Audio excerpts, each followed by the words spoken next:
Probably the best cup I ever had was hand-roasted Kenyan AA coffees that my father would roast in his roasting plant and bring home, and I would have that as a child growing up.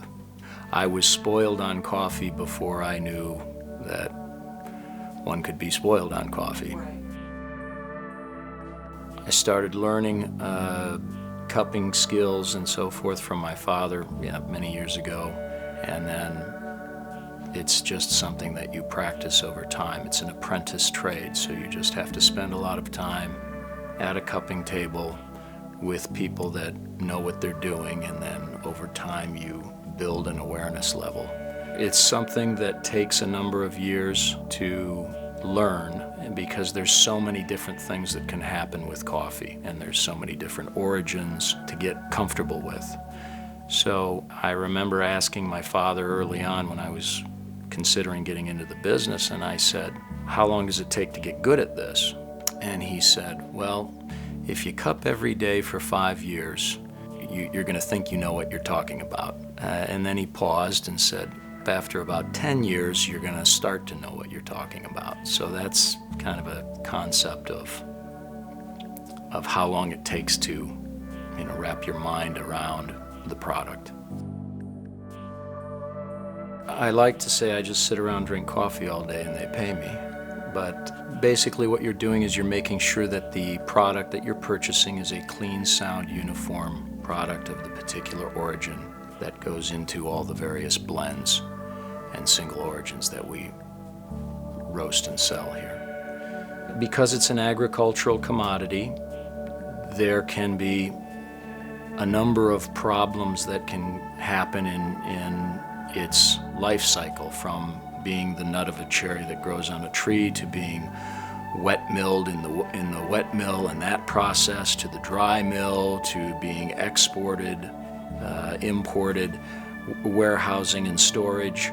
So what you're looking for at a cupping table is you're buying a particular quality from a particular origin, and you want to make sure that there is a clean, sound, uniform quality that you're buying that doesn't have any problems that have taken place during that life cycle. We work with all the major importing houses that have ties back to the producing countries, and we have some ties back to some of the producing countries ourselves.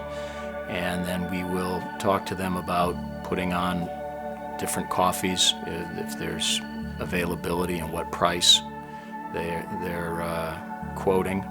And then we come to terms with those. Once we come to terms, we write up a contract, and then samples are then sent out to fulfill that contract, and then that coffee is shipped, brought into warehouse, and we'll cup it at various stages: pre-shipment samples, arrival delivery samples, and then what we would call backdoor samples. As it arrives on our back dock, we'll sample it again to make sure that it is what it should be.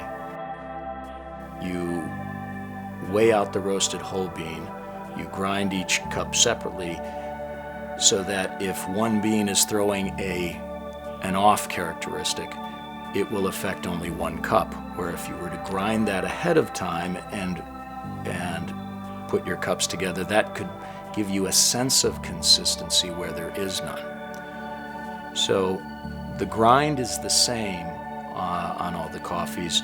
It's the weighing out of the roasted whole bean into each cup and grinding it separately to get segmented views of the consistency of the product. This is a process that is used the world over, and it's a very predominantly consistent style. You may see a slight different weight of coffee used in the cup, a different style of cup, but the basic hot water and ground coffee in the cup and evaluating in this format is used all over the world. It's a fun industry to be in. There's a lot of passionate people that love their cup of coffee each day. Just like fine wines, So it's enjoyable to be working in that kind of an environment and know that you're providing a really good, clean sound product for those people out there.